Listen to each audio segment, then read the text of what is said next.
Hello everybody.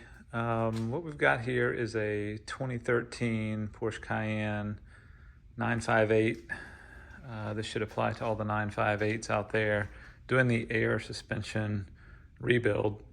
My goal here is to rebuild these air struts for as low a cost as possible by just doing an O-ring refresh on them to see if that will work. And also wanted to just give everybody some quick information on how I've done this and what this stuff looks like.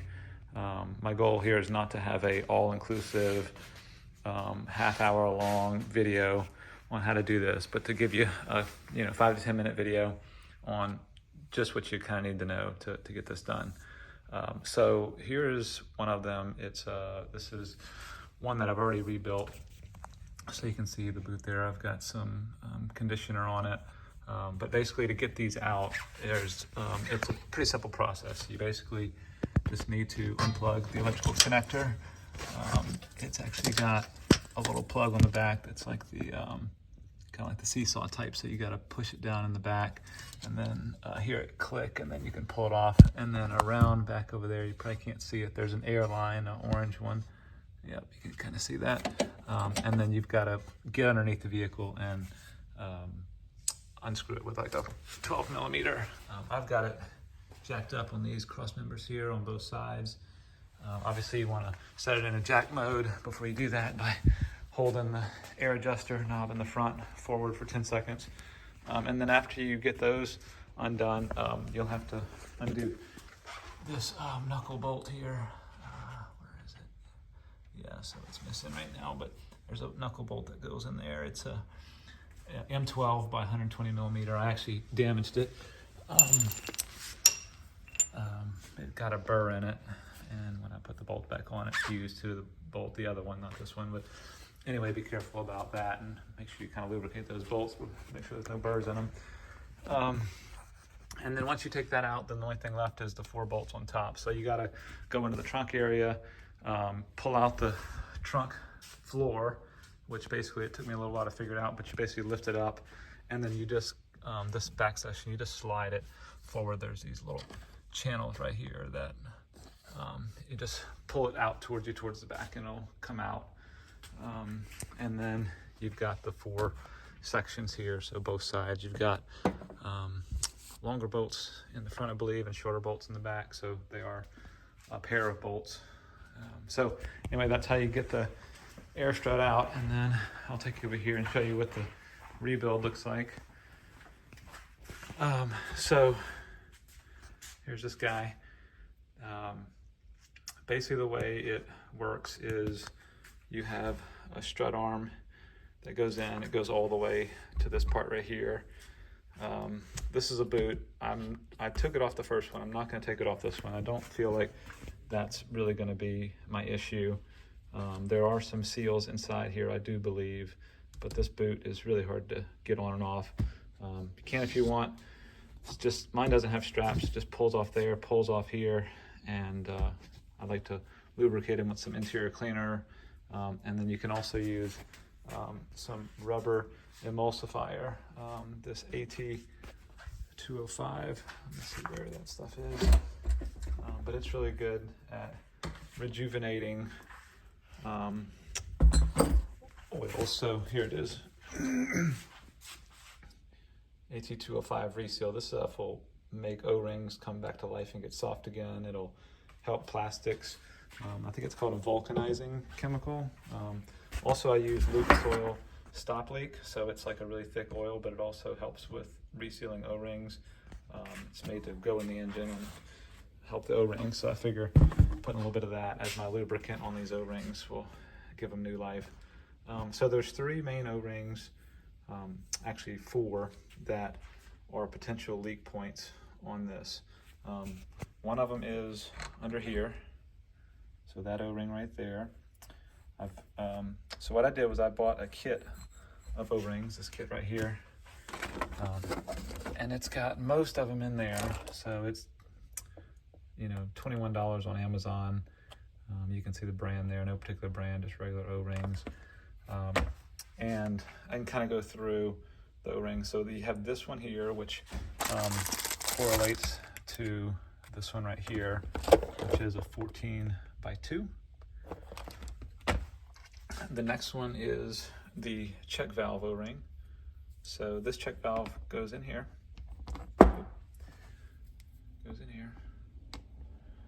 and there's actually 2 O-rings on it. So there's one right here, and then the actual check valve itself, if you push down on this plunger right here, let me see if I can do this.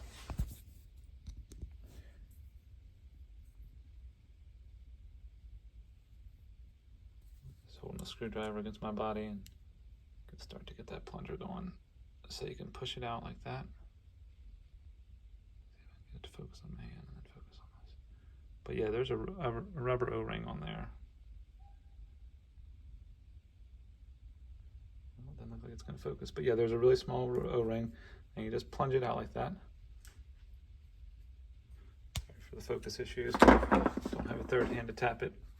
Anyway, that one inside there, I did not change. I didn't have a matching one for that one, so I just took it off and I lubed it real good with the Lucas, and it should be good to go.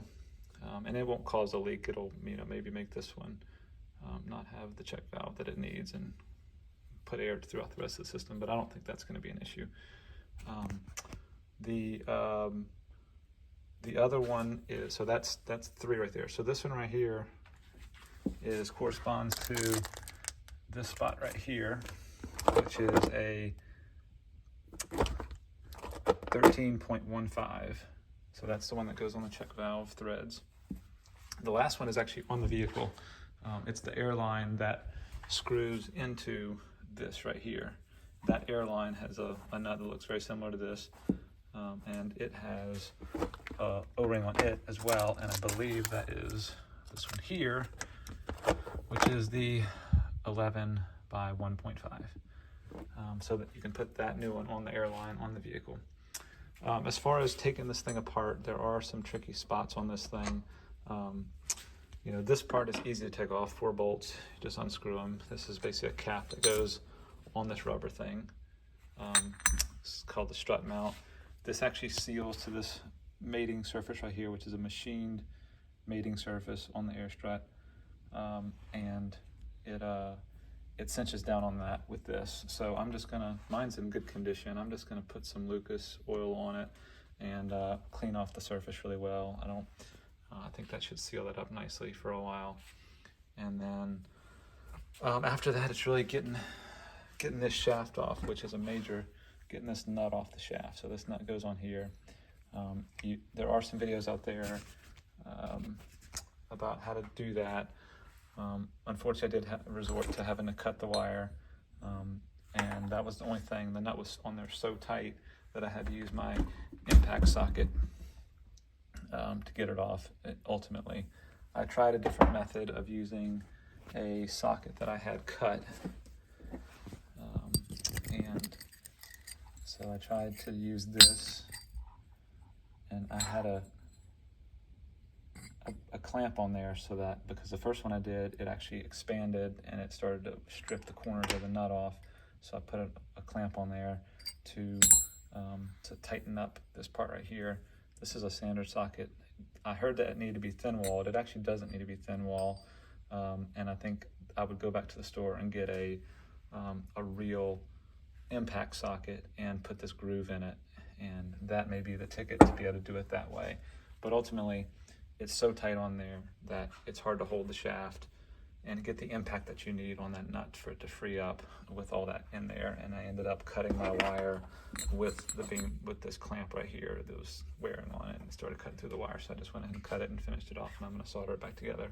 The way that I found if it's super tight is I actually put a piece of sandpaper in there, and I held it directly with my pliers, and I even put a clamp on my pliers to really cinch them down with this really strong clamp.